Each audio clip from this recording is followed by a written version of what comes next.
అన్నా నీకు రాఖీ కట్టడానికి ఇంటికి వస్తున్నా అంటూ ఎమ్మెల్సీ కల్వకుంట్ల కవిత తన అన్న బీఆర్ఎస్ వర్కింగ్ ప్రెసిడెంట్ కేటీఆర్ కు మెసేజ్ పంపింది.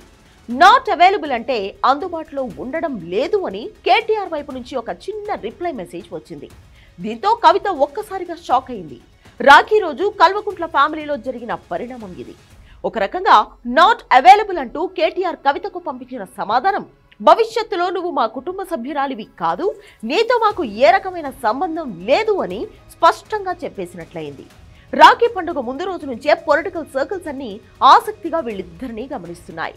కొన్ని నెలలుగా ఎడముఖం పెడముఖంగా ఉన్న అన్న చెల్లెళ్ళు కుటుంబంలో పార్టీలో అంతర్గత సంక్షోభం సృష్టించిన వీళ్ళిద్దరూ రాఖీ రోజు కలుస్తారా లేదా అని అందరూ ఆసక్తిగా ఎదురుచూశారు.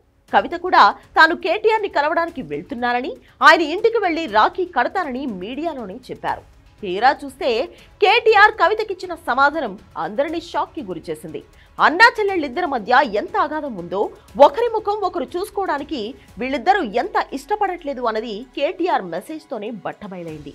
కేటీఆర్ వ్యూహాత్మకంగా రాఖీ రోజు కవితకు అందుబాటులో లేకుండా బెంగళూరు అట్నుంచి ఢిల్లీ వెళ్లిపోయారు. తద్వారా నీ ముఖం చూడడం నాకు ఇష్టం లేదు అని పరోక్షంగా కవితకు చెప్పేశారు. మీడియాలో ఇదంతా వచ్చినా కూడా కవిత తెలివిగా నాకు నిన్ను కలవడానికి అభ్యంతరం లేదు అని చెప్తూ రాఖీ కట్టడానికి నీ ఇంటికి వస్తున్నాను అని కేటీఆర్ కి పర్సనల్ గా మెసేజ్ పెట్టింది. దానికి సమాధానంగా కేటీఆర్ నాట్ అవైలబుల్ అని ఇంగ్లీష్ లో ముక్తసరిగా ఊర్లో అందుబాటులో లేను అని తెలివిగా రిప్లై మెసేజ్ ఇచ్చాడు. రాఖీ రోజు కూడా చెల్లెలి ముఖం చూడడానికి కేటీఆర్ ఇష్టపడడం లేదు. అంతేకాదు, కనీసం ఫోన్ చేసి తాను ఊర్లో ఉండడం లేదు అని చెప్పడానికి కూడా ఆయనకు మనస్కరించడం లేదు అనేది కేటీఆర్ మెసేజ్ ద్వారా బయటపడింది. రాబోయే రోజుల్లో వీళ్ళిద్దరి మధ్య రాజకీయ వ్యక్తిగత వైరం ఏ స్థాయిలో ముదిరిపోతుందో కేటీఆర్ నాట్ అవైలబుల్ మెసేజ్ తోనే అర్థమవుతుంది.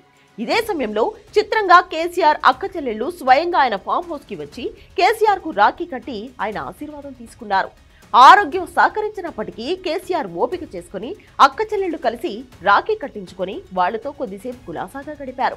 ఆ జనరేషన్ అలా ఉంటే ఈ జనరేషన్ ఒకరినొకరు ముఖం చూసుకోవడానికి కూడా ఇష్టపడలేనంతగా చెల్లెలికి దొరకకుండా అన్న ఏదో ఒక పని వంకతో ఊర్లోంచి పారిపోయాడు.